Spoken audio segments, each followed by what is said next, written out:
Ieri mattina a Bruxelles l'assessore regionale alla sanità Manuela Lanzarin, in occasione di un evento promosso nel corso dell'European Week of Regions and Cities, ha presentato i principali progetti a sostegno dei giovani che hanno contribuito alla ripresa post-pandemia.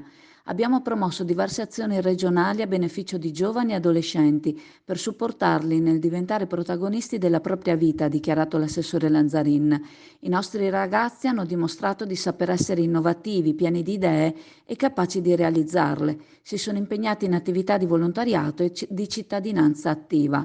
L'European Week of Regions and Cities è il principale evento dedicato alle politiche regionali e locali in Europa, organizzato dal Comitato delle Regioni in collaborazione con la Direzione Generale per la Politica Regionale Urbana della Commissione Europea. Il Veneto è stato protagonista di una conferenza dedicata ai giovani in concomitanza con la decisione da parte della Commissione di proclamare il 2022 Anno Europeo della Gioventù.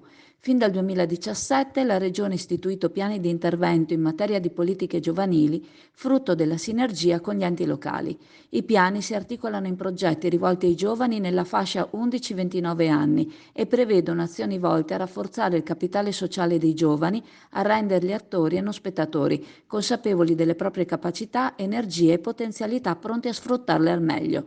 La situazione sociale che si è creata con la pandemia ha colpito in particolar modo i giovani, rendendo necessarie azioni di contrasto al disagio giovanile. Si tratta di un campo in cui si devono coinvolgere vari soggetti nel territorio.